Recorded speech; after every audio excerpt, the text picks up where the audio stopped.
सबसे बड़ी प्रॉब्लम एक MBBS, B Ed BDS, B Ed BAMS, BHMS, कोई भी हेल्थ केयर में अगर कोई स्टूडेंट अभी है इंडिया के अंदर, तो उसके लिए सबसे बड़ी प्रॉब्लम ये है कि they are not able to earn money during the most productive years of their lives. Unlike other degrees like engineering, architecture, where you can do freelance work and you can start earning अपने starting में initial of the career में ही, हम medical students को कुछ नहीं सिखाया जाता until now. So today we have a very special guest on Sushi Talks. ठीक है, so Sushi Talks with Harsh Kanwar. How are you, man? I'm great, man. Thank you for having me here, Hussein. Looking forward to a very productive conversation, and let's see how we can help everyone in the medical field. Yeah. So एक financial freedom और financial safety ऐसी चीजें हैं जो हर एक doctor expect करता है around the ages of like 40-45 कि I will do my MBBS, then I do my internship, I take a drop year, I do my post graduation, then I do my super specialization and फिर मैं अपनी practice setup करूंगा and then you know Mercedes, BMW सब आ जाएगी. But we why is this why is there a mindset in all of us जो अभी medical fraternity में कि हम स्टार्टिंग से क्यों नहीं कमा पा रहे? What could be the reason for that according to you? I think किसी ने सोचा नहीं है कि people enter college and they have just one idea, and to each his own, I guess. ऐसा कोई necessity भी है नहीं कमाने का. You will essentially start earning afterwards, but when you start off at MBBS, you never think of being someone who can earn while doing MBBS. And even when people do want to earn, especially in their college life, hostel life, लोगों के पास इतने पैसे नहीं होते, and they do think कि I want to earn somehow. And लोग क्या करते हैं फिर, they go into investing in stocks, going into investing in SIP, and मैं पूछता हूँ कितना इन्वेस्ट किया, तो फिर बोलते 2,000 रुपये, and उस पे there's only very less return that you can get, and you can only invest so less and get so many returns with the amount of capital you're investing. And the main reason why people are not earning is firstly not lack of knowledge, but you could say they just don't know how it's done. They don't think it's possible. That's one part. लोगों को लगता है कि it's hard to make a good business or building a good personal brand, but essentially as long as you're someone who can provide value to the community, as long as you're someone who has a lot of experience, a lot of knowledge that you can give out in a very systematic and useful manner, I think har banda, medical field or not, can definitely earn their own bread, and not only earn their own bread, but they can do it in a very ethical and a very realistic manner where they're not essentially scamming people. They're providing value, and in return for the value that they're providing, they're getting a good revenue out of it. So I think this is something that everyone should tap into, especially when you're in the medical field, because you have a lot of knowledge, you have a lot of understanding, you have a lot of understanding how life works, how people work, how the government works. You have a lot of understanding as to how hospitals work, how management works, and most of all, how the body works. Yeah, you know how the body works, the best part, and you essentially know how to be able to give out that value to people who don't know it and people who don't know about it, and you can essentially charge them and get a lot of money out of that. Okay, so let's start with your first income stream, which is your coaching business. So Harsh, if I'm not wrong, you have an online fitness coaching business where you are able to transform clients in a matter of 90 days or 120 days, 180 days, depending on what kind of service you're providing for what duration. And you have been able to help a lot of people out and yourself also. So again, so take us through the Harsh Kanwar University experience, please. Okay, so Harsh Kanwar University and my coaching business are two separate things. Harsh Kanwar University is basically a course where I teach people how to improve their understanding of nutrition and exercise science.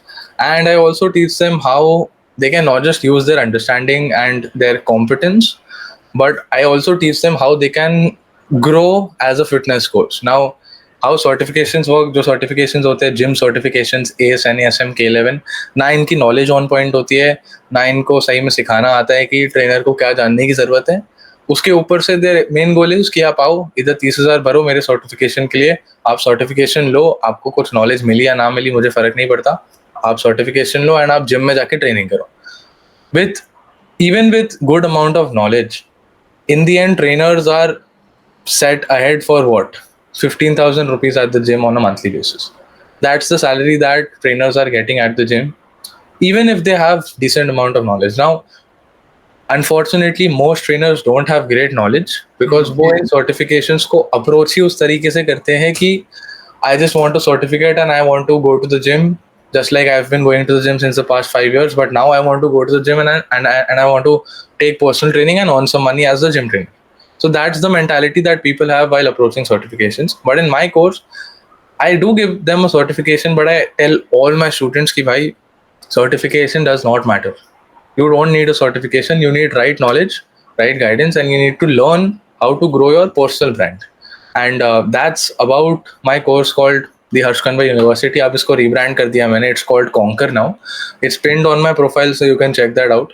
Apart from that, I have my coaching business as well, जहाँ पर I individually खुद मैं हर client के साथ बात करता हूँ and I help them lose weight, improve their health and fix even their medical conditions, especially the metabolic ones, diabetes हो गया, gout हो गया, hypertension हो गया, and I help them be more fitter and leaner versions of themselves. Okay. And let's say I am a MBBS student and I am passionate about fitness also, and I have done my own body transformation, and I have good knowledge of anatomy, physiology, and biochemistry. And I want to start my coaching business. I want to help clients transform. So, what should be the ideal framework, step by step, according to you? So सबसे पहले I don't think anatomy, physiology and biochemistry would cut it, पहली बात. So I think anatomy is good to understand where the muscles are, what the muscles do. But again, as a medical professional, you don't exactly learn the exercise part of it. आप कभी ये नहीं सोचते कि भाई traps का movement अगर shoulder elevation है तो ट्रैप्स को प्रॉपर्ली ट्रेन कैसे करना है, ट्रैप का स्ट्रेंथ प्रोफाइल क्या है, रेजिस्टेंस प्रोफाइल क्या है, एक्सरसाइज का कैसे यूज करना है.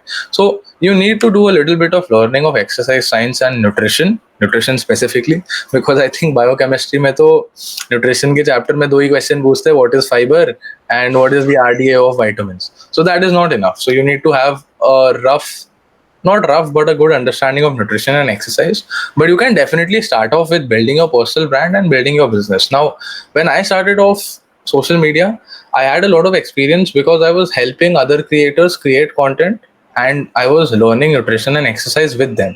So, मेरे पास थोड़ा knowledge पहले से ही था, and while I was learning at MBBS as well and doing my other research on various topics like soy, for example, or nutrition or exercise, so using that understanding, I was able to create content at the same time when I'm learning that piece of information. So let's say आज मैंने एक research paper पढ़ा about artificial sweeteners. So I found something fascinating, or when I was reading anatomy, I found the action of the biceps muscle fascinating and I made a video on it. So ऐसा नहीं है कि first you need to learn and then you need to create content.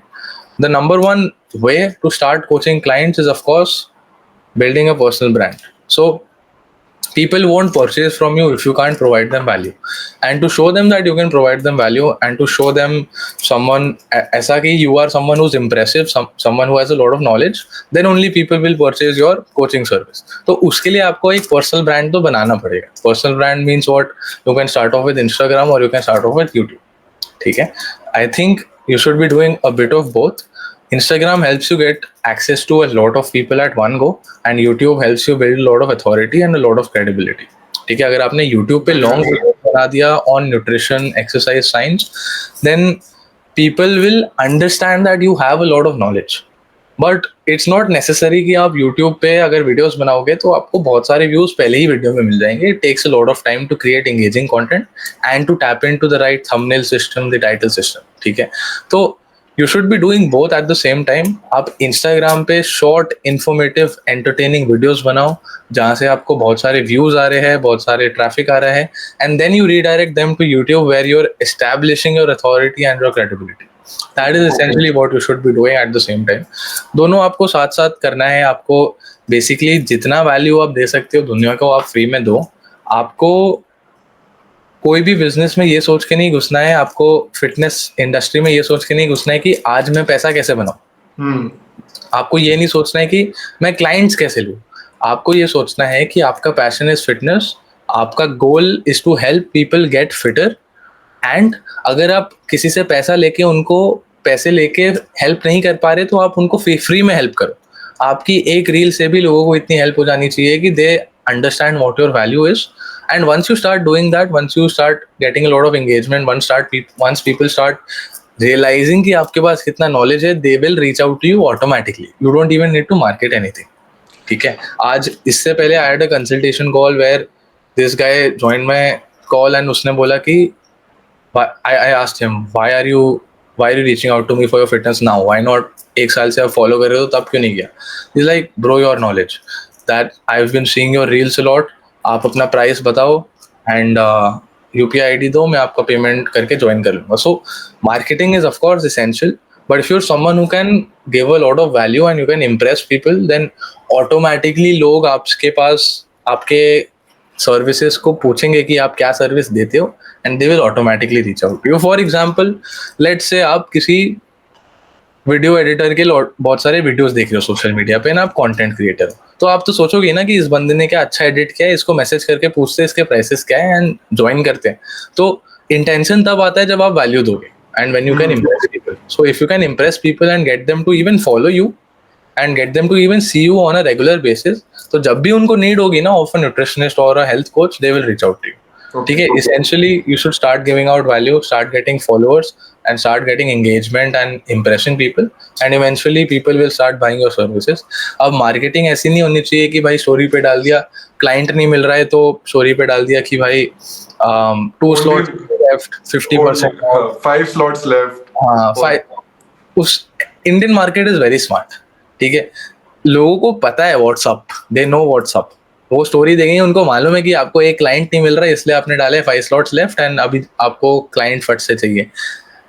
अगर कोई आपकी service पे वैसे ही join नहीं कर रहा है तो आप 5 slots लेफ्ट करो, 1 slot लेफ्ट करो, कोई ज्वाइन नहीं करने वाला. आप 99% ऑफ दोगे तो भी ज्वाइन नहीं करेगा. As simple as that. तो people will only join your plan once they think that you are worth joining, and out of the 100 people they see on a regular basis, they think that you are the one who has the best amount of knowledge. तब जाके लोग आपसे खरीदेंगे. And आपका intention should never be कि आज मेरे को क्लाइंट पकड़ना है. Your intention should be I want to help people get fitter and I want to do it with the right knowledge, with the right understanding, and that's how I can maximize my business. As simple as that. Okay, very well said. So basic takeaway from this segment is कि you need to provide value and you need to portray yourself as a personal brand on the internet. So I want to ask more questions regarding the second point. A lot of people in my YouTube comment section also, they say ki, sir, I want to start my YouTube journey, I want to start my Instagram journey, but I feel my batchmates will criticize me saying कि it is very cringy and ha ये क्या video बना रहा है, bicep का video बना रहा है, खुद की बॉडी बनी नहीं, ऐसे like a lot of things, a lot of anxiety comes when we want to portray ourselves on the internet. So how should a person go about that fear? ये तो होना ही है. ठीक है. लोग तो बोलेंगे ही. पूरी अगर कोई बोलता नहीं तो 99% इंडिया वुडंट बी पुअर. पूरी पॉपुलेशन जो है इंडिया में 95% people are poor. They're below, they're not even, if you make 1 lakh rupee a month, you are the top 5% of Indian population. It's that bad. तो 95% लोग बोलेंगे ही. उनको बोलना उनका काम है. इनफैक्ट अगर वो बोलते हैं तो it should push you even more. Negativity तो मुझे आज तक मिलती है. मैं रिसर्च बेस्ड कमेंट पोस्ट कुछ भी डालता हूँ, and if it doesn't resonate with people they will hate. ठीक है. It is much easier to hate than to like. अगर मुझे किसी का कंटेंट अच्छा नहीं लगा या किसी की शक्ल भी अच्छी नहीं लगी तो कमेंट सेक्शन में 1 सेकंड में खोल दूंगा. ठीक है. एंड अगर किसी ने कुछ नहीं लिखा है तो मैं खुद कुछ लिख दूंगा फट से. It's very easy to hate. But अगर मुझे किसी का काम पसंद आया, then it's very hard to write a comment saying man great work done, appreciate it. It's very hard. तो नेगेटिव फीलिंग में एक्शन फट से आ जाता है, पॉजिटिव फीलिंग में एक्शन सही से नहीं आता है. मेरे को काफी सारे क्रिएटर्स भी पूछते हैं कि भाई इतना हेट आ रहा है, how do I deal with it, आप मुझे सिखा सकते हो क्या. मैं उनको सिंपल चीज बोलता हूँ, कितने लाइक्स है पोस्ट पे, 1000 लाइक्स है. कितने कमेंट्स है हेट कमेंट्स, 30 कमेंट है, 100 हेट कमेंट है.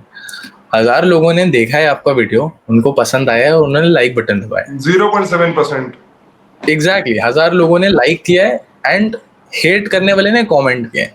And it is easier to hate than to like. तो हेट तो दुनिया करेगी. एंड अभी भी जब when I started off creating content, 1 साल पहले मैं था 150 फॉलोअर्स पे, ठीक है. तो तब जो भी देखता था सब जज करते थे कि भाई ये क्या बना रहा है, और कुछ काम नहीं है तेरे को, कंटेंट क्यों बना रहा है, ये जिम में क्या बैठा रहता है. काफी लोग बोलते थे. बट अब वही लोग पूछते हैं कि भाई तू तो बहुत पैसा छाप रहा होगा, भाई आज पैसा भर दे. ऐसे ऐसे भी लोग होते हैं What and the fuck, actually, man. Respect भी कर देते हैं, ठीक है. तो सेम लोग जो आपको पहले रिस्पेक्ट नहीं करते थे will start respecting you once you do something in life, but they will still hate you for it because they haven't done it yet. And you shouldn't take this negatively. आपको you should in fact be happy कि at least कोई तो है जो आपको कुछ feedback तो दे रहा है. लेट्स से अगर किसी ने कुछ नेगेटिव बोल दिया, अगर किसी ने बोल दिया भाई तेरी लाइटिंग बहुत खराब है, ठीक है. अगर वीडियो की कम्युनिकेशन स्किल्स लेट्स से आपकी अच्छी है बट आपकी लाइटिंग खराब है, कोई आपको ये नहीं बोलेगा भाई तूने बहुत अच्छा बोला है. लोग मोस्टली यही बोलेंगे कि भाई तेरी लाइटिंग खराब है. तो एटलीस्ट उससे आपको क्या सीखने मिल रहा है कि okay your lighting is bad, you can fix it.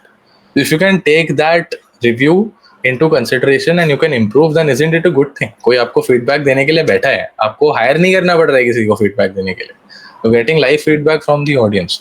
And काफी लोग ये भी बोलते हैं कि my content is not working, मेरे को रीच नहीं मिल रहा है. ऐसा कुछ नहीं होता है. Algorithm is bad, that's what people say. That's not true. Your content just sucks, as simple as that. अगर algorithm doesn't decide, of course it decides, but algorithm के वजह से आपका कंटेंट वायरल नहीं गया है, that is very rare. It is next to impossible, ठीक है.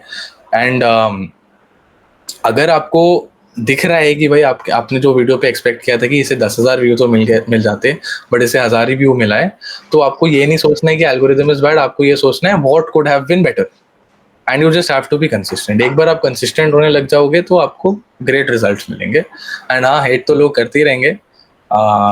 तो स्पेशली मेडिकल फील्ड में आपके जो पीयर्स होंगे आपको बोलेंगे कि भाई ये तो भाई कंटेंट क्रिएटर है, भाई ये तो इन्फ्लुएंसर है, लोग बोलेंगे आपको. बट ठीक है, लेट देम से जो उनको बोलना है, लेट देम जज. क्या ही करेंगे वो जज करने से ज्यादा, they won't. Everybody has to, yeah, everybody will die one day, ना, so who gives a fuck, यार, क्या. Everyone will die. एंड जज करने से क्या ही होगा. एटलीस्ट कोई आपको मार नहीं सकता, कोई आपको गाली नहीं दे सकता कि भाई अरे तू गाली दे के ये थोड़ी बोलेगा कि भाई कंटेंट क्यों बना रहे है, या मार के थोड़ी बोलेगा कंटेंट क्यों बना रहे है. यही बोलेंगे भाई तू तो इन्फ्लुएंसर है. ऐसे सरकास्टिकली ट्रोल करेंगे सब, आप पे शायद हंसेंगे. बट एक बार आपका वो सक्सेस आ गया तो वही लोग आपको पूछेंगे भाई कैसे किया, ठीक है. तो essentially don't worry about that. मैंने भी गलती की थी about worrying about it. But अब तो मैं उसी अकाउंट से, अब सारे मेरे कॉलेज के दोस्त भी फॉलो करते हैं अकाउंट पे, सब एकदम चिल है. कभी कभी ट्रोल भी करते हैं, भाई इन्फ्लुएंसर, भाई प्रोटीन देना, ऐसे भी लोग ट्रोल करते हैं. तो मैं फिर भी now it's much more chill. पहले शायद हाँ आपको भी ट्रोल करेंगे जैसे मुझे करते थे, and eventually it gets better. मैं भी वापस ट्रोल करता हूँ. मैं नहीं रुकता. I am very savage when it comes to that. But I wanted to ask you one thing. So let's say you have started working on your personal brand, and the next thing that comes in the mind जब उनका content काम नहीं कर रहा होता लोगों का, क्या मेरे को मेरी niche नहीं मिल रही, like this word niche, ठीक है. So what should be the ideal way of deciding what kind of a content you want to make? Is like, let's say your main goal is to make a business, and that business is about coaching. So either you should do a retrograde thinking कि मेरे को अगर इस चीज का business बनाना है तो मुझे इसका कंटेंट ऐसे ऐसे ऐसे बनाना पड़ेगा, या मैं कंटेंट बनाना शुरू करूं बहुत सारा डिफरेंट तरीके का, so that उसमें से जो क्लिक करा मैं उसके अराउंड बिजनेस बनाऊं. एंटेरोग्रेड और retrograde, which is better? Good question, but इसका कोई स्ट्रेट फॉरवर्ड आंसर नहीं है, ठीक है. आप लेट्स से आपको कोचिंग बिजनेस करनी है बट आपको फिटनेस अच्छा नहीं लगता, आपको कोचिंग से पैसा बनाना है, तो आप कितना भी कंटेंट बना लो आपको कोचिंग बिजनेस नहीं चलेगा. There are two options. या तो आप सिर्फ बिजनेस करो, ठीक है, आप बिजनेस के इंटेंशन से आओ, आप एड्स चलाओ, आप प्रोडक्ट सेल करो, आप पूरा एडवर्टाइजिंग करो. एंड बट अगर आप but I am asking in terms of a person जो हेल्थ केयर में है, एमबीबीएस स्टूडेंट या बीडीएस स्टूडेंट, वैसे वाले लोगों के लिए. आप कुछ भी कर सकते हो. अगर आपका इंटरेस्ट फिटनेस में नहीं है बट आपको ये आइडिया, जैसे हमारे पॉडकास्ट देख के जो बंदा जिम भी नहीं जाता उसने सोचा कि भाई हाँ मैं एमबीबीएस वाला हूँ तो मैं कोचिंग में क्लाइंट्स पकड़ सकता हूँ, तो इट वुडंट मेक सेंस. आपको जिस चीज में इंटरेस्ट है आप उस चीज पे कंटेंट बनाओ, आप उस चीज में पर्सनल ब्रांड बनाओ एंड उसी चीज में आपको बिजनेस मिल जाएगा. ठीक है, specially with regards to being a doctor. अगर आप मेडिकल फील्ड में हो या डॉक्टर हो या बीडीएस भी हो, कुछ भी आप मेडिकल रिलेटेड हो, तो ब्रांड स्पॉन्सरशिप तो आपको मिल ही जाएगी with regards to health care brand, जैसे स्किन केयर हो गया, प्रोटीन ब्रांड हो गया, मल्टीविटामिन ब्रांड हो गया, ये तो आपको मिल ही जाता है. आप कुछ भी कंटेंट बनाओ, ठीक है, बिकॉज आपके नाम के सामने डॉक्टर है. Number 1 is this. दूसरा, अगर आपने वो मेड स्कूल ब्रो को देखा होगा जो अमेरिकन बंदा है, वो सिखाता है how how to learn medicine better. तो अब ये बंदा अगर फिटनेस कोचिंग सेल करे तो शायद ज्यादा लोग ना खरीदे, बट इसने अपने इंटरेस्ट के बेसिस पे कंटेंट बनाया एंड वहां से उसकी found out ways to make business. So you don't make business पहले, you make business later. First you make content and then you start making business. तो उसने किस चीज का भी बिजनेस कर रहा है, वो उसके जो बुक्स आते हैं where he writes down shortcuts and how to memorize certain syllables Mnemonics and everything, yeah. and everything. तो वो he is selling that. तो उसको बिजनेस बाद में समझा कि ओके इस चीज का मैं बिजनेस कर सकता हूँ. Okay. तो जिस नीश नहीं बोलूंगा, जिस टॉपिक में आपको इंटरेस्ट है, जिस फील्ड में आपको इंटरेस्ट है, आप उसमें कंटेंट बनाना पहले स्टार्ट करो एंड बिजनेस अपॉर्चुनिटीज बाद में खुलेगी. इस पॉइंट पे अगर मेरा इंस्टाग्राम बंद हो जाए, मेरा यूट्यूब बंद हो जाए, तो भी I have enough contacts built कि मैं बंदों को कांटेक्ट करके बिजनेस ले सकता हूँ उनसे. I can cold DM people and say let me handle your clients, और I can cold DM people and say let me script out your content. Because this is not a game of getting business only. पहले आप content बनाना start करते हो, you develop a content IQ. अगर मैं आज नए पेज से भी कंटेंट बनाना स्टार्ट करूंगा ना, within 30 days I will be back to 10K 20K followers. वो कंटेंट आईक्यू मिल जाता है आपको कि how to make content, and contacts भी डेवलप हो जाते हैं. थोड़े लोग, जैसे अगर कोई कंट्रोवर्सी हुई थी, अब जैसे मेरी कंट्रोवर्सी हुई थी जितेंद्र चोकसी के साथ, तो उसके बाद काफी लोग होते हैं जो कॉन्टैक्ट बिल्ड करने के लिए भी आपको रीच आउट करते हैं. आप कोई ब्रांड के साथ काम करते हो, उस ब्रांड के एथलीट्स आपसे रीच आउट करते हैं. आप कोई कम्युनिटी ज्वाइन करते हो फिटनेस के लिए, तो वहां से कॉन्टैक्ट्स आपके साथ बनते हैं. तो बिजनेस अपॉर्चुनिटीज बाद में खुलते हैं, पहले आपको कंटेंट उस चीज पे बनाना है जिस पे आप पैशनेट हो, रादर देन ये सोचना कि भाई कोचिंग के ऊपर मुझे कंटेंट बनाऊंगा तो कोचिंग क्लाइंट्स मिलेंगे. ऐसे नहीं होता. So Danko is a big YouTuber, and he also gives this idea of a one-person business. So whatever you said is exactly what Danko says. Ki you are your own niche, basically. Yeah. You are your own. There is no हाँ. niche that you can tap into. In fact, niching down is bad for you. आप अगर एक particular नीश में content बनाओगे और वो नीश आपको नहीं पसंद, तो you are going to miserably fail. आपको जो चीज अच्छी लगती है, जैसे मुझे अच्छा लगता है telling people what is wrong and most people don't know about it, तो वो मेरी नीश हो गई कि भाई लोग मेरे को देखेंगे तो they will think of one thing, ये बंदा वो है जो रिसर्च बैक चीजें बाकी बात करता है फिटनेस में. तो you build your own niche. It is related to fitness but this is not fitness niche. This is a I am the personal brand, I am the niche. So build your own niche. You are the niche. Not, you can't enter into some niche thinking कि मैं यहाँ पर business करूँगा. Okay, so there is one concept in marketing which is known as a marketing funnel. You must be very like acquainted with that. So for the audience, basically marketing funnel एक चीज होती है कि once you have given information about your product or your service that you're providing via a personal brand, the person who clicks on it, he or she goes through a number of steps to reach a sales call with the person who is giving the service or the product. So Harsh, can you explain like what could be a basic marketing funnel for an MBBS student or a BDS student, so that they can start their online coaching business? Just a basic one, simple one. अगर आप just start कर रहे हो तो आप funnel बनाओ ना बनाओ, आपसे कोई कुछ नहीं खरीदने वाला, ठीक है, ये तो गिवन है. Okay. Something very basic that you can do is simple. आप 10 रील्स बनाओ, 10 पीसेस ऑफ कंटेंट बनाओ, उसे इम्प्रूव करते रहो with every piece of content. Start posting every single day. दिन का एक रील जाना चाहिए. Once you've filled out your page and got maybe 5k 10k followers, then you can announce your coaching, you can announce your courses, जो भी आपको which you think is something you can provide a lot of value in. आप वो चीज़ launch करो and उसको आप अपने profile पे पिन कर दो, ठीक है. सो जिसको भी लगेगा कि भाई आपका कंटेंट है, सॉरी, आपका कंटेंट एंड आपका work is good, they will come to your profile and they will see the pin post and they will join. या फिर आप बायो में डाल सकते हो कि DM ready if you want to transform, message ready, या फिर आप एक वेबसाइट बना के वहां पर लिंक भी डाल सकते हो. This is the most basic thing you can do, ठीक है. एंड आपको मार्केटिंग स्ट्रेट फॉरवर्ड नहीं करनी.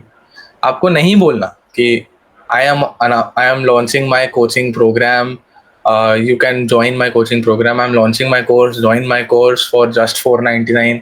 ऐसे आपको नहीं बोलना. कोई आपसे क्यों खरीदेगा? If you can give some proof. तो 5 लोगों को पकड़ो, उनका ट्रांसफॉर्मेशन फ्री में करो in return of their testimonials and their transformation. एक बार वो हो गया. Once you made 30 post for example, आप तब तक किसी को ट्रांसफॉर्म भी करो या किसी से अच्छे टेस्टिमोनियल्स भी ले लो एंड आप डालो कि maybe if you are launching your own coaching program, you can just say maybe transform with Susain or for example. वो भी डालने की जरूरत नहीं. आप सीधा अपने पोस्ट अकाउंट पे टेस्टिमोनियल्स एंड सारे ट्रांसफॉर्मेशन फोटोज पोस्ट कर दो एंड आप उसको पिन कर दो एक ही पोस्ट में. एंड जो आपके क्लाइंट्स होंगे वो कमेंट करेंगे, जिनको अच्छा लगा वो कमेंट करेंगे, एंड जब भी कोई आएगा देखेगा आपके प्रोफाइल पे तो उसको दिखेगा कि भाई ये कोचिंग करता है. आपको अपने सर्विस को डायरेक्ट मार्केट नहीं करना, कोई नहीं खरीदेगा. आपको ये दिखाना है कि आपने क्या किया हुआ है एंड लोग आपके बारे में कैसे बड़ाई कर रहे हैं बाय टेलिंग कि भाई you are the greatest coach on the planet. आपको लोग जब आपकी बड़ाई करते हैं, आप उस चीज को स्क्रीनशॉट करके सेव करके पोस्ट कर सकते हो. आपको कभी भी ये नहीं पोस्ट करना my slots are available, you can join. कोई नहीं ज्वाइन करें, ठीक है. आप कोर्स लॉन्च कर रहे हो, फॉर एग्जाम्पल मेरे स्टूडेंट्स रिव्यू देते हैं तो मैं उस रिव्यू को स्क्रीनशॉट करके पोस्ट कर देता हूँ स्टोरीज पे. अगर मैं कोई सैम्पल, अगर कोई मैं वीडियो लेक्चर ले रहा हूँ जो मेरे को लगता है कि भाई हाँ ये देखिए काफ़ी लोग इंप्रेस होंगे, तो मैं उसको सेव करके सैम्पल लेक्चर या सैम्पल क्लिप करके पोस्ट कर देता हूँ. एंड लोगों के दिमाग में रहता है, even if people don't join your program, a lot of people see it, a lot of people notice it. So they know in the back of their mind कि ये बंदा कोचिंग करता है एंड ये बहुत अच्छे से करता है. तो फ्यूचर में अगर उन्हें कभी चाहिए होगा then they will reach out to you. तो जस्ट बिकॉज कोई आपकी कोचिंग ज्वाइन नहीं कर रहा, दैट डजंट मीन किसी ने देखा नहीं है. 100 लोग भी देख रहे हैं तो भी इट इज 100 लोग को लाइन में आप खड़ा कर दोगे तो आप समझोगे कि भाई कितने लोग होते हैं. 100 लोग देख रहे हैं और कोई खरीद भी नहीं रहे, then there is no problem. 100 लोगों के दिमाग में रहेगा कि फ्यूचर में अगर उनको कभी कोई कोच खरीदना चाहिए तो वो आपसे ही रीच आउट करेंगे, या कोई कोर्स खरीदना है तो वो आपका ही कोर्स खरीदेंगे. सो जो टेस्टिमोनियल्स है, जो रिव्यूज है, उनको अपने अकाउंट पे पोस्ट कर दो. That is the best funnel that you can make. Okay, let's say I am a lead. I saw your coaching wala thing in your Instagram bio and I clicked it and we booked a sales call. ठीक है? And we are talking right now. So how can like a healthcare student जिसको like sales के बारे में कोई knowledge नहीं है, how can that person convert a lead into a client? By improving. अब एक क्लाइंट आया, you can't sell it to them. You won't learn sales in one call. ठीक है. मैं अभी तक पूरा सेल्स मैन बना नहीं हूँ. मैं भी 500-600 कॉल कर चुका हूँ इस पॉइंट पे, कंसल्टेशन कॉल्स, एंड मैं भी हर क्लाइंट को कन्वर्ट नहीं करता. तो what you learn in every call, let's say आपका बंदा, he is a rich guy, he can afford your coaching and he still didn't buy it. Then you're like भाई इसके पास पैसा था बट इसने फिर भी मुझे नहीं दिया. ऐसे सोचोगे तो ग्रोथ नहीं होगी. क्यों नहीं पैसा दिया, क्यों नहीं खरीदा मेरा coaching? My coaching is valuable. I know my coaching service is the next level का coaching service and I can provide a lot of value and मैं इसके ट्रांसफॉर्मेशन कर सकता हूँ. बट इस बंदे ने क्यों नहीं खरीदा? Very simple, you are not able to convey to him the value of your coaching service. So not only do you understand why he didn't join your coaching service, you also understand क्या नहीं बोलना है. Next call पे आपको क्या नहीं बोलना है ये आपको समझ जाएगा. Hmm. And sales में it is more about understanding the problem of the person than selling them your program. अगर आपको किसी ने बोल दिया नहीं मुझे नहीं लेना, दैट्स इट, ठीक है. आप कितना भी बोलो कि भाई okay I will give you 50% discount, I will give you 60% discount, most likely कोई नहीं खरीदेगा.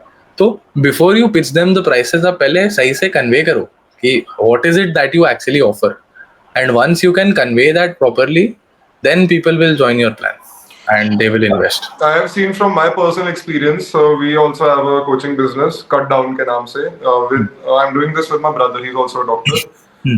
So whatever clients that, whatever leads that we have been able to convert till now are the ones जिसमें we were able to attack the why of the person, why he wants to transform his body, and it usually comes down to some traumatic experience that has happened in his or her life. Bullying हो सकता है, it can be a breakup, it can be somebody, some loved ones passing away, which has led them to eating disorders की journey पे ले गया, and they are coping and they are increasing their weight. So yeah, I really understand कि if to be a good salesman, you have to learn how to sell yourself first. You have to show that you are the only person who can help them from getting from place A to place B. Okay, so now I want to move to the next step. So now our coaching call is done, and I have agreed ki Harsh sir, I want to take your coaching, okay? And I want to do a 3 months thing, and you quote me a price, let's say 40,000, and I am a student right now. So how can you as a coach target high paying clients, which is known as high ticket clientele? आप नहीं कर सकते target, आपको student leads तो आएंगे ही, but how you can qualify these leads is very simple. आप पूछ सकते हो आप उनका प्रोफेशन क्या है, आपने देखा स्टूडेंट, आप अवॉइड कर दो कॉल, सिंपल. आप अपना टाइम वेस्ट मत करो. बट अगर आपको दिख रहा है स्टूडेंट है, specially when you starting off your business and you are not making anything, आप 40,000 से बेटर 15,000 बना लो, कुछ तो बनाओ. आप किसी को तो ट्रांसफॉर्म करो. एक बार वो करने स्टार्ट किए तो हाई टिकट लोग अपने आप आना स्टार्ट हो जाएंगे. टू दिस डे बड़े बड़े इन्फ्लुएंसर्स लो टिकट क्लाइंट्स लेते हैं. मैं अभी भी हाई टिकट क्लाइंट्स लेता हूँ बिकॉज मेरे पास इतना टाइम नहीं है to work with everyone and I do it individually. तो जो बड़े इन्फ्लुएंसर्स होते हैं वो अभी भी लो टिकट प्राइसेस में ही सेल करते हैं, 9,000 रुपीज, 15,000 रुपीज फॉर 3 months. तो ऐसा नहीं है कि you need only high ticket clients, you can go for low ticket people for high volume as well. ठीक है, it depends on your personal preference. अब आप कुछ भी नहीं बना रहे तो आप स्टूडेंट के साथ 10,000 में काम करने के लिए रेडी है, आप उसको लो और उसको तो ट्रांसफॉर्म करो पहले. This needs to be done. अब अगर आपको हाई टिकट लोगों को टारगेट करना है, आप टारगेट नहीं कर सकते, बट आप इंगेजमेंट अपनी इंप्रूव कर सकते हो जहां से आपको बहुत सारे लीड्स मिलेंगे. एंड हो सकता है कि out of all the leads 10% of the leads are high ticket people and they have seen your prices, they know your prices and then they book the call. ठीक है, अगर आप वेबसाइट बना रहे हो फॉर एग्जांपल, वहां पर आप अपने प्राइसेस डाल रहे हो हाई टिकट वाले, तो आप क्लियरली आउटलाइन कर सकते हो कि भाई ये देखो ये है मेरे प्राइसिंग, आप अकॉर्डिंगली ज्वाइन कर लो. अब आपको अगर for example 30K for 3 months price है या 40K फॉर 3 months है, आपको ये अमाउंट पे लग नहीं रहा कि जो बंदा कॉल पे आए वो 40K पे कर सकता है. आप पहले तो पूछोगे कि भाई व्हाट डू यू डू, बोलेगा स्टूडेंट है. आप उनको पहली बार स्टूडेंट बोल दिया and below the age of 22-21 बोल दिया तो मोस्ट लाइकली 40K अफोर्ड नहीं कर पाएगा. तो अगर if you are willing to work at a lesser price, then you can just quote them 15K for 3 months. आप बताओ ही मत कि आपका ओरिजिनल प्राइसिंग है 40K. ओरिजिनल प्राइसिंग नहीं है 40K, आपकी एक्सपेक्टेड प्राइसिंग है 40K. अगर आपको स्टूडेंट मिल रहा है तो आप 15,000 में कर लो, specially when you are starting off. हाँ, बाद में अगर आप अच्छे लेवल पे पहुंचते हो जहाँ पर आपके बहुत ऑप्शंस है, आप 40,000 में आपको 10 लोग मिल रहे हैं तो आप 15,000 के बंदे के साथ काम नहीं करोगे, तो तब मत करो, तब it's all up to you. तो when you reach that stage जहाँ पर आपको 10 लोग मिल रहे हैं 40,000 के, 4 लाख रुपए आप बना रहे हो मंथली बेसिस पे, तो आप किसी को हायर भी कर सकते हो आपके लिए सेल्स करने के लिए. या फिर आप proper Calendly systems and proper qualifying methods भी फॉलो कर सकते हो देखने के लिए कि ये बंदे के पास पेइंग कैपेसिटी है कि नहीं है. आप उस बेसिस पे अपने लीड को टर्न डाउन कर सकते हो. तो ये सिंपल फंडा है टू स्टार्ट ऑफ. बट पहले स्टार्ट करो, पहले start making that client and start making his transformation, and धीरे धीरे when you start growing, when you start earning more and more, तो essentially सारे जो processes है you will learn through the process. आपको ये पहले सीखने की जरूरत नहीं है, धीरे धीरे you will learn and you will understand. अगर सक्सेस पाना इतना इजी होता तो सब पा जाते. टाइम लगता है, कंसिस्टेंसी लगती है, मेहनत लगता है. आप थोड़े टाइम तक कुछ चीज करते रहोगे, then you will automatically learn how that thing works. अब आपको मैं एडवाइस दे रहा हूँ, मेरे को भी सब कुछ नहीं पता. शायद कोई मेरे से ऊपर बंदा होगा जो मेरे को एडवाइस दे सकता है, और उससे ऊपर बंदा होगा जो उसको एडवाइस दे सकता है. एंड में इंडिया में सबसे अमीर आदमी अंबानी है, ठीक है. तो अंबानी के नीचे हर बंदा है जिसके पास उतनी नॉलेज नहीं है जितनी अंबानी के पास है. तो we can only give you some or the other advice or some or the other method to go forward with doing it. But to reach that level you have to start doing it and you have to start being consistent. बाकी सब आप along the way सीखो. So अभी तक जितना मैं conversation से समझ पाया हूँ, अब take away for the viewers. Value, you are your own personal brand, that is your niche. If you want, you can go for like you have to aim for high ticket clients, but in the beginning of the coaching business, you have to help everyone, even if it is free of cost, because testimonials are important. And you just have to be consistent when it comes to building a personal brand, either on Instagram or YouTube, right? Okay. अब मेरे को एक चीज बताओ, what was your why? How did you get into this coaching वाला thing? Oh, मैं तो I never thought that coaching business इतना profitable है. मैं तो coaching को sidelines पे लेता था. पहले my main thing was brand sponsorship. जो हर बंदा चाहता है फिटनेस फील्ड में कि भाई फ्री में सप्लीमेंट्स मिल जाए, ठीक है. तो my also was, my goal also was कि भाई ब्रांड स्पॉन्सरशिप मिल जाए, मेरे सप्लीमेंट्स का कॉस्ट फ्री हो जाए. That's what every fitness guy thinks, every gym guy, ठीक है. तो मैं बाद में I used to chase that only कि और बेटर स्पॉन्सरशिप मिल जाए, और बेटर स्पॉन्सरशिप मिल जाए. एंड अब ये डब्बे इतने बड़े हो गए घर पे, इतने डब्बे पड़े हो गए घर पे मेरे पास. इस कंपनी के, हर कंपनी के डब्बा ही पड़ा है. अब कल मैं बैठ के गाड़ी में डालो 8 डब्बे वे प्रोटीन के सबको देने के लिए. तो इसेंशियली स्टार्टिंग में तो मैंने ये सोचा था कि भाई अभी brand sponsorship is the main thing. But बाद में आई रियलाइज कि कोचिंग में भी there is a lot of revenue. And पहले मैं जब क्लाइंट्स लेता था तो इट वाज मोर ऑफ कि जो मुझे खुद से मैसेज कर रहा है I want to get your coaching, मैं उनके साथ काम कर रहा हूँ. और खुद से मैसेज बहुत कम लोग करते हैं. At this point also when I run ads for my coaching service, जो मेरे फॉलोअर्स है जो एड देखते हैं वो मैसेज करते हैं, मुझे पता नहीं था आप कोचिंग सर्विस लेते हो, because I didn't show it properly. मैंने प्रॉपरली मार्केट नहीं किया था तभी. तो बाद में I started making a few post and मैं टेस्टिमोनियल्स डालता था कि these are the results, and तब जाके मेरा कोचिंग बिजनेस एक्सपांड हुआ. बट पहले I was just working with those people जो खुद मैसेज करते थे I want to take your coaching, and वो बहुत रेयर ओकेजन था. मतलब once in a month ऐसे टाइप के लीड्स आते थे, एंड जो लीड्स के साथ काम किया उनके रेफरल्स आते थे. तो कोचिंग बिजनेस तभी वैसे थी. बाद में रियलाइज कि अच्छा भाई ऐसा भी होता है कि if you market it well तो बहुत बहुत बड़ा मार्केट है कोचिंग के लिए. मतलब कितने परसेंट लोग इंडिया में ओबीज है? आई थिंक 60 to 50%, 60 से भी ज्यादा परसेंट लोग. If you are taking in count central obesity, I would say 80%. 80% of our urban population तो is easily centrally obese. But in general, like बिल्कुल metabolic syndrome हुआ है, बुरी हालत हुई है, we can easily say around 40% of India.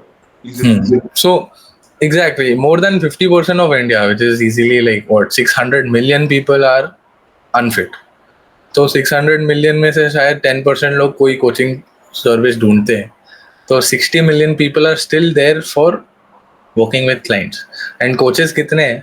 शायद 1 million भी ना हो, ठीक है. और एक कोच कितने ही क्लाइंट्स ले सकता है? 60 क्लाइंट पर मंथ तो ले नहीं सकता, ठीक है. तो there are a lot of people, market बहुत बड़ा है, and every third person is looking for a nutrition person. अब ऐसा हो गया है कि भाई लॉयर चाहिए होता है लाइफ में, सीए चाहिए होता है लाइफ में, और फिटनेस कोच चाहिए होता है लाइफ में. ऐसा हो गया है. तो हर बंदा फिटनेस कोच तो ढूंढते ही है. It's just how you can market your service and how you can show to the world कि भाई you are that coach and you can get the leads. Is it better to be a big fish in a small pond or a small fish in a big pond? ठीक है. Like what I want to say is कि like nutrition and body transformation वाला जो particular service है, everybody else is doing. So should you jump into those waters first, or should you, let's say for example, like I have ADHD and I built like I have two current clients. जिनको I give ADHD lifestyle coaching कि how you can manage your attention deficit without using stimulants and all those medications that a psychiatrist gives. So it revolves around a lot of things that you have to like motivate the client regularly. Star system एक चीज होती है that for every small task, good habit that they do, they get a star or something, or like they can indulge in a bad habit if they want, but they have to still do like at least 10 good habits in a day. Let's say they have a sweet tooth for example. तो आप अगर आप 10 अच्छी अच्छी चीजें करोगे जैसे 10 के स्टेप्स ये सब कुछ ये सब कुछ ये सब कुछ तो आपको स्वीट भी रात में मिल जाएगी and I feel a lot of satisfaction and I see कि there is good scope in that so what are some unusual niches that people can begin with just besides the fitness coaching or the PCOS coaches and everything besides that So सबसे पहले सब नहीं कर रहे, not every, सब fitness coaching नहीं कर रहे, दैट्स द बेस्ट पार्ट. लोग बोलते हैं fitness market is saturated, it's not saturated. बहुत कम लोग कर रहे हैं फिटनेस कोचिंग. तो जनरल फिटनेस कोचिंग में भी there is a lot of revenue, but if you specialize in one topic, जैसे recently one of my ad campaigns were running for hypertension कि 95% of people develop some sort of cardiovascular disease, कुछ तो ऐसा campaign बनाया था हमने, and we were running ads on hypertension. So you can definitely individually target these people as well कि भाई hypertension है या फिर डायबिटीज है या फिर गाउट है. I got so many clients that complain about gout and उनके ट्रांसफॉर्मेशंस मैंने कराए. So yes, you can niche out on that thing as well, उसमें भी बहुत बड़ा मार्केट है. बट I'd say आप open coaching भी लो, but when you're running your campaigns, when you're making reels or making ads, तब आप niche down कर सकते हो on gout coaching or ADHD coaching or hypertension coaching. let's say you have reached a goal of 10,000 Instagram followers. So what are the different ways you can monetize that account? 10,000 पे लोग तो 10 लाख 20 लाख भी बना रहे हैं यार महीने के. It's just a matter of what kind of 10,000 followers you have. जब मैं 10,000 फॉलोअर्स पे था, मैं महीने का 12,000 15,000 ही बना रहा था. और अब लोग, मैं काफी लोगों को ऐसे भी जानता हूँ जो 10,000 फॉलोअर पे लाखों बना रहे थे. लाखों एज इन 10 लाख 15 लाख 25 लाख थे. तो इट डिपेंड. 10,000 लोगों को अगेन आप लाइन में खड़ा कर दोगे, then you realise how many people you have 10,000 followers. So if you have 10,000 followers who all respect you and सब इंगेज कर रहे हैं आपके कंटेंट के साथ, you just not getting new followers because your content sucks, but you're a good coach and वो 10,000 followers सब आपके क्लाइंट्स हैं. तो imagine how much money you can make on a monthly basis. So it just depends upon the type of service you are making. अब 10,000 followers में आप हो let's say as a newbie and you're not making anything, number one, you could reach out to a brand, or a brand will definitely reach out to you if you make engaging content, and you can get a sponsorship of up to even 50,000 a month, depending upon how your authority is or how your credibility is. फिर you can definitely work with clients. तो 100 follower पे भी, 500 पे भी, 1000 पे भी, 10,000 पे भी, 20,000 पे भी, लाखों पे भी, मिलियंस में भी. So you can work with clients, you can run your own course. Basically जिस भी चीज में आपको इंटरेस्ट है, which you think you can provide value, and ये वैल्यू के साथ लोग बेनिफिट करेंगे. जैसे इस पॉडकास्ट में I am talking about how you can grow as a social media creator. So I think I can provide value in terms of how you can grow your personal brand. तो similarly अगर आपको लगता है आप ADHD coaching में for example value कर सकते हो, प्रोवाइड कर सकते हो लोगों को, तो आप वो कोचिंग स्टार्ट कर दो 10,000 फॉलोअर पे, 5,000 फॉलोअर पे, जितने भी फॉलोअर पे हो. तो coaching, courses, brand sponsorship, that essentially how much you can earn. YouTube revenue भी आता है. मेरा खुद का मोनेटाइज नहीं हुआ यूट्यूब अब तक, अभी हो जाएगा आई थिंक दिस मंथ में. बट सेम हम दोनों के साथ नहीं होगा. तो वो यूट्यूब से आई डोंट थिंक इतना इनकम आता है, especially as a small creator. But yes, keep working on it, and 10,000 subscribers है यूट्यूब में, तब तो you will definitely monetise and earn something is better than nothing. तो just keep being consistent, and बाकी सब business अपने पास अपने आप आएगा आपके पास. Okay, now I think we have understood काफी अच्छी तरीके से, like in a lot of detail regarding the online coaching business and how to go about it. I just want to dive deep into why you started making videos on using anatomy, how you are explaining people कि this is how the bicep works, this is how the shoulders work. Shoulders के अंदर ये 3 अपने parts है deltoid muscle के. So where did this come from? I would like you to meet Johnny. This is my best friend, Johnny. हाँ, This is Johnny. yes, yes, yes. ये balloons लगाए हैं मैंने. हाँ, And this is a big pain. Attaching हाँ, these balloons, ये देखो कैसे फट जाते हैं. ये हाँ, एक हाँ, हाँ. ये चेस्ट मसल बनाने में मुझे आधा घंटा लग गया था. ये पेक्टोरल इज मेजर. हाँ, वो आधा घंटा लग गया था ये बनाने में. ये इसका बाइसेप फट गया. और ये डियोन के साथ ही मैं रिकॉर्ड कर रहा था तो इसका बाइसेप फट गया था. तो हमने इस पे एक स्टोरी डाली थी. बस वही ये है जॉनी. एंड फिर आई थॉट कि इट्स काइंड ऑफ तुमने तो जॉनी का जॉनी पकड़ा हुआ है. so the first reel that I ever made was actually anatomy based. और ये इसलिए था क्योंकि मैंने anatomy 3D वाली ऐप खरीदी थी and ये बहुत cool animations थे. भाई, जब आप क्लिक कर रहे हो बाइसेप पे तो उसपे बाइसेप का मूवमेंट भी आ रहा है, पूरा फ्लेक्शन करता है उसका मूवमेंट भी आ रहा है. तो मैं उसमें से स्क्रीन रिकॉर्ड करके स्टॉक फुटेज डाल देता था. तो इसलिए मैंने anatomy 3D की ऐप खरीदी थी. एंड वो ऐप पे मैं क्या करता था, आईपैड लेता था ऐसे, ये अगर फोन है बट आईपैड लेता था ऐसे, बोलता था this is the deltoid muscle does shoulder flexion blah blah blah blah. And मैं उस पर कंटेंट बनाता था which are the top 3 shoulder exercises, और वैसा कंटेंट बनाता था. And that's how I started all this anatomy based videos. And then I thought कि भाई अगर मैं बोल रहा हूँ कि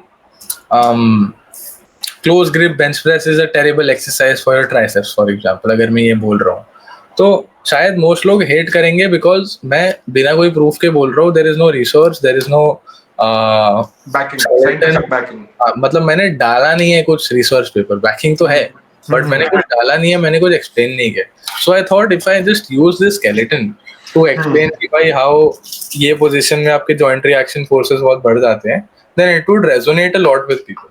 इसलिए I started using this skeleton. आपको तो पता ही है स्केलेटन कितने महंगे होते हैं. महंगा बेचा है मैंने. मेरा सबसे पहला बिजनेस स्केलेटन नहीं बेचना था भाई कॉलेज में. सही में ये स्केलेटन आई थिंक मेरे को 25K में मिला था. और तब तो मैं सोचा भाई इतना महंगा क्यों होता है ये सब.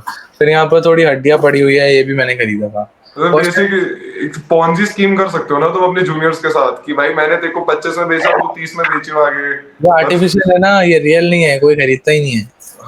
मेरा बिजनेस रियल का था. बट मतलब नॉट लाइक मुझे बेचना है, बट हाँ तो मैं इसको यूज करके मैं अपने कोर्सेज में एक्सप्लेन करता था कि भाई ये है एनाटॉमी, यहाँ पर ये मसल होता है and this is how the joint moves. मैं ये एक्सप्लेन करता था, इसलिए मैंने आइडियली वन सेट लिया था. एंड रील्स भी मैं जब बनाता था तो it was just a good visual representation. आगे के क्या प्लान्स है हर्ष? आगे की प्लान्स एज लाइफ में like there must be a reason कि you are so motivated at such a young age. ठीक है, like in your early 20s man. Okay, and like you have been so dedicated. Like it is like what 12:30 or 1 a.m. right now, and we both are having this podcast. ठीक है, so there must be a goal that you have in mind. Would you mind sharing it with us? मतलब early 20s क्या, मैं तो अभी 20 हुआ हूँ 2 महीने पहले. तो अर्ली 20s तो हाँ, यस वी कुड से. अब मोटिवेशन एज सच कुछ है नहीं.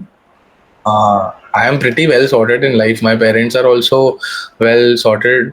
तो ऐसा कुछ नहीं है कि if I don't do anything, कुछ भी नहीं करूंगा मैं, कुछ रेवेन्यू नहीं बनाऊंगा तो भी I am pretty good to go, मेरा लाइफ सॉर्टेड है, वैसा है. बट ऐसा कुछ मोटिवेशन नहीं है. You could say I just like doing fitness and I just like making reels and that's why I started. And मुझे पता नहीं था कि इसमें पैसे भी मिलते हैं. मैं तो बस informative point of view से videos बनाता था. On the way मुझे समझा है कि अच्छा ये भी होता है. तो right now my goal is very simple, to help as many people as I can, to grow my coaching business, to grow my courses, to get more followers. Maybe eventually I just want to get to 1 million follower. वो एक milestone होगा and उसके बाद more and more grow and essentially just provide a lot of value to people and help a lot of people get better in life. Yeah, there is also a similar guy in your field, Dr. Chirag. Have you heard that name? Yeah. So I saw on Instagram that you guys had a small beef regarding soy. Okay, and you just saw how I use those words, soy and beef together. Okay, so what actually happened with Dr. Chirag? What was that about? Man, I have to recollect this entire scenario.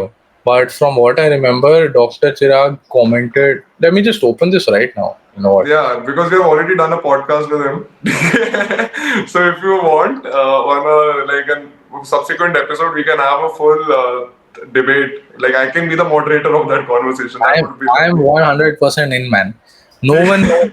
I'm telling you this. No one knows the soil literature better than I do in the entire world. I can guarantee that. I have disagreed with Alan Aragon. I have disagreed with Jitendra Choksi. I can disagree with everyone. No one knows more about soy than I do, at least in my knowledge. And if someone does know better, then I'd like to debate or discuss with them as well. So this guy commented on my post saying, "False, stop spreading misinformation." Now, I'm generally the one who calls out people for misinformation. So you called me out for misinformation, that's all right. Just elaborate to the world why there is misinformation in my video. And what did he reply? Should we clap for you? Come back with some research based evidence. So I said, okay, you know what? I'll have my evidence ready. You have your evidence ready. And we'll show up on a social media debate and we'll discuss as to how soil literature really works. तो तब उन्होंने respond नहीं किया, काफ़ी बदतमीजी से बात कर रहे थे एंड स्टोरीज पे भी थोड़ा नॉट प्रोफेशनल मैनर में बात कर रहे थे एंड उसके बाद the debate didn't materialise. I did make a video on him. I called him out for a debate, but he didn't respond. So, if you're saying that I am someone who's misinforming the people, then please show up live and correct my mistake, man. Show me your evidence. I'll show you my evidence, and the audience will decide. Who are you to decide कि भाई मैं misinformation दे रहा हूँ? चलो, let's see you called me out. At least back it up. I've called out a lot of people, and I've always backed it up. I've always showed up on debates. So, even if I make a mistake, I accept that, and I am willing to learn and grow, especially as a professional in this field. So, if you're a professional too and you're calling out someone for misinformation, the least you can do is show up on social media and discuss why you think it's misinformation. And फिर comment कर रहे थे कि I am a neurologist, मेरे पास time नहीं है. 15 minute debate के लिए हर इंसान के पास टाइम होता है. 15 मिनट सबके पास होता है लाइफ में. मैंने बोला any time any day whenever you say. किसी के पास 15 मिनट नहीं to back up his own comment. ये कमेंट करते वक्त जितना टाइम वेस्ट हुआ, रात के 2 बजे कमेंट कर रहे थे, तो तब उनके पास बड़ा टाइम था एज अ न्यूरोलॉजिस्ट. तो 15 मिनट तो निकाल ही सकते थे, बट ठीक है. He avoided the debate, and that's pretty much what happened. No, like I'm gonna say one thing. I'm a big fan of that guy, and but judging by how you are keeping, your stance to yourself, man, you're gonna go very, very, very ahead in life. Harsh, ठीक है? Because like I'm elder than you, ठीक है? तो मैं तेरे को एक चीज बताना चाहता हूँ. Like in our culture, in MBBS and everything, seniors को we have to call sir, sir, sir, and everything. But I also resonate with how you are keeping your stance, man. If you believe something is wrong, you can call out anybody. Okay? So full support from my side, and I will definitely hit sir up, and I'll ask him for a podcast. Okay? With you guys. What actually happened with this Jitendra Choksi from the Fitter startup? Same scenario, man. At least he showed up for the debate.